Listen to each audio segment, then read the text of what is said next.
Like there's billions of people in the world, billions of people in the TAM that are interested in those two videos. Okay?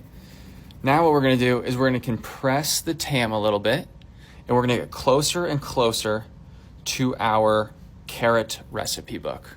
Okay, the next one will be top 5 veggie dishes for Super Bowl Sunday.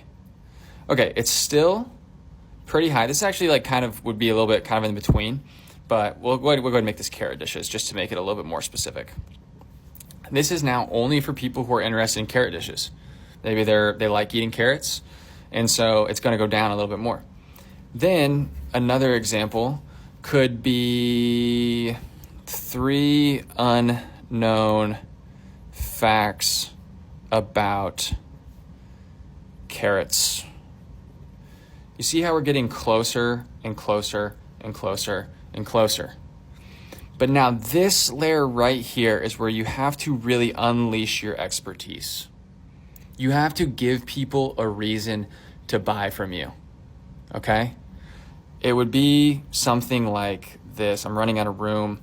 So this video from our bottom of funnel that we're gonna drive is gonna be over here. And it's gonna say, the 9 perfect spice combo to pull out the aroma for carrot cake. I have no idea what the hell I just wrote. I don't think that makes any sense at all, but you're gonna have to bear with me. And then what you're gonna say, oh, by the way, buy my book. Okay. Now, do you guys see this journey? This is getting so chaotic. I hope you can see this. Do you guys see this journey that this person has been on? They watched these 2 videos. Maybe they found you on this video over here because they were interested. And then they're like, oh, I like carrot dishes. My Super Bowl party's coming up. I got to watch that. Oh, wait, this is crazy. I was just about to make carrot cake, and I'm curious about the spices to pull out the perfect aroma for my carrot cake. I need to do that. Now, the biggest mistake creators make is this line right in the middle. I think I just burped into the mic. I don't know if you guys heard that or not. This line right in the middle is so important. It is called your view to sale through line. When somebody sees your content, there's going to be a journey for them to buy your offer. And you never want to get so far where you're like literally making content out here. Like, you don't want to go out of bounds. You want to stay as close to this view to sale through line as possible. For example, you could randomly just be like a carrot chef and then all of a sudden start talking about like tax strategies for NBA players. And then if that goes viral, you're going to get a ton of people interested in that topic following you, and they're going to get pissed whenever they see your carrot dish thing or your 3 unknown facts about carrots. They're going to be like, what the hell? I followed this guy for the freaking tax strategies for NBA players. Why am I getting this? Does that make sense? Are you guys tracking with me?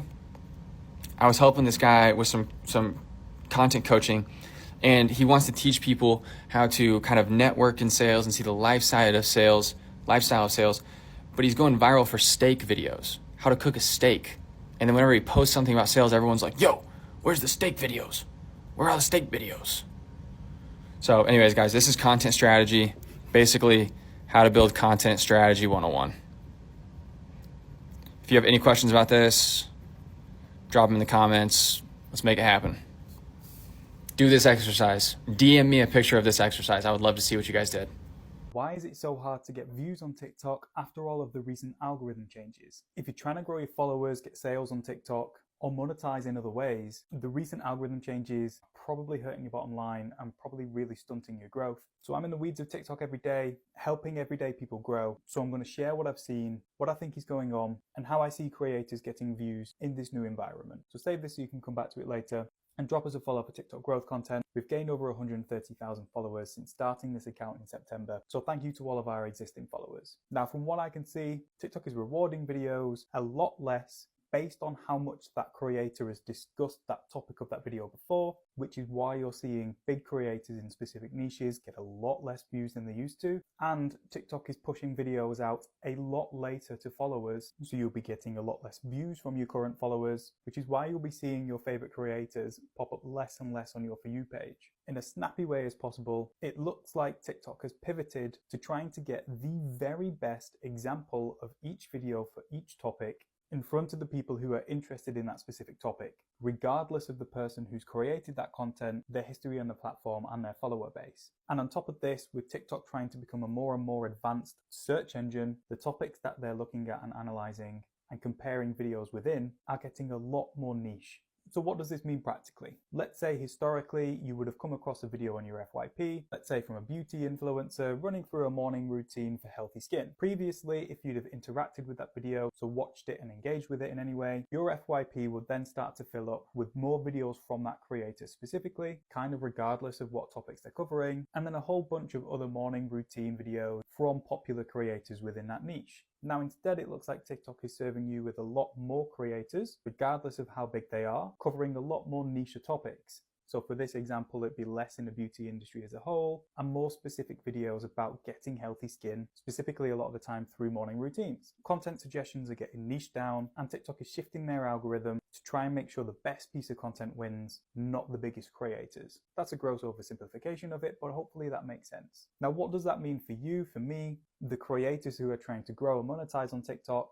It means the only way to get consistently high views, to grow and earn an income on TikTok, is to research and experiment like crazy. If you have an idea for a topic that you want to cover in a video, make that topic a little bit more niche, then search that topic into TikTok yourself, have a look what's working, break down what hooks are working, what concepts are working, what delivery methods are working, what engagement techniques are working. Then once you've figured this out, you need to post several different variations of your take on that niche topic, all done a little differently, to find out what TikTok wants to see from you specifically for that one niche topic. It sounds like a lot of work because it kind of is. However, once you go through this experimentation process and you do it for all the niche topics that you want to cover and you want to cover consistently, you very quickly find a formula that works for you. Rather than just posting willy-nilly and hoping something does well, you actually find an approach which is sustainable. Let me know what you've seen on your account after all the algorithm changes recently in the comments. And I'm going to be picking a couple of accounts to run through over the next couple of weeks and make videos on analyzing, seeing where improvements can be made. And I'll consider the people who have commented on this